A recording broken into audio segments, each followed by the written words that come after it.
We are in the home stretch. Get it? Home stretch. The final, most important things you need to know about how to buy your first house ever. So let's dive in.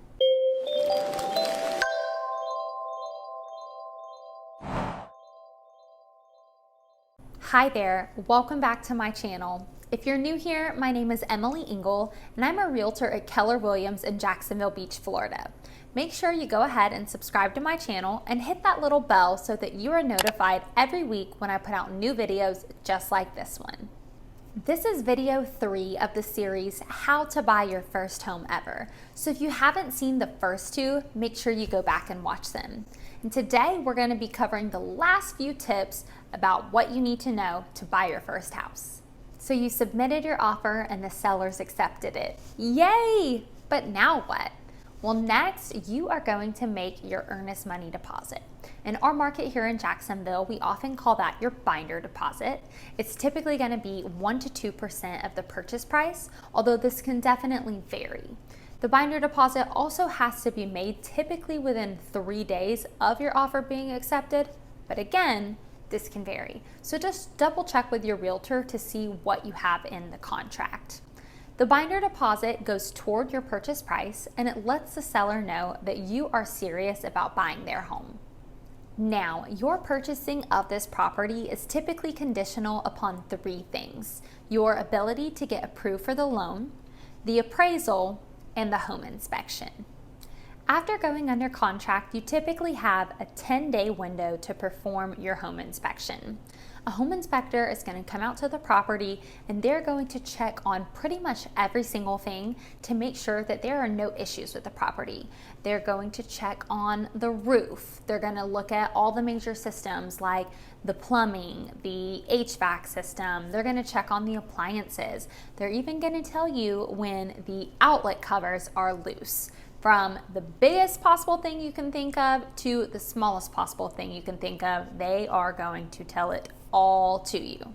And then they're going to provide you with a big fat report. I just got an inspection report back that was super clean and it still was 30 pages. And then I've gotten some before that were 75 pages. So your realtor is going to be able to go over all of that with you to make sure you understand what's in it. And then you use that inspection report to write your repair request that you want to give to the seller. Or maybe the inspection report reveals that the HVAC system isn't functioning properly. Well, they're not a licensed HVAC technician, they're a licensed home inspector. So then you might decide you want to have an HVAC technician come out and further inspect the system. So you have 10 days to get that all done. If there's a pool, you're going to want to do a pool inspection. If there's a chimney, you might want to do a chimney inspection. Or if there's a well, you could do a well inspection.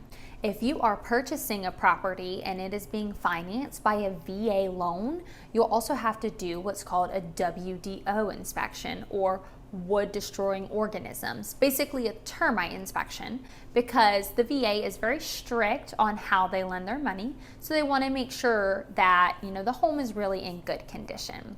So you're going to get all of that back from the inspector. Now, if there are some major issues, again, your agent can help you write a repair request to submit to the sellers. Or if you decide during this 10-day period that you no longer want to purchase the home, you can cancel your contract and still get that good faith deposit or your binder deposit back.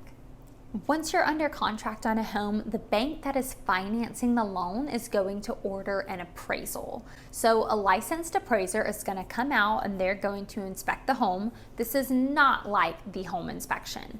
The appraiser is going to come out, they're going to give the home a good inspection. They're going to compare it to other homes on the market that have recently sold, and they're going to use that information along with a lot of other information they have from their training to determine if the home is worth the price that you are offering to pay for it.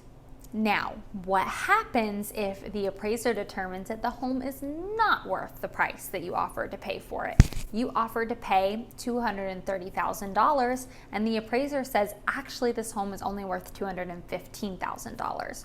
Well, the lender is only going to lend you the money that the home is actually worth. So in that instance, you can ask the seller to come down on their price, or in some instances, you can cancel and still get your binder deposit back. In fact, in most instances, that's what would happen. If you decide to cancel, you'll get your binder deposit back.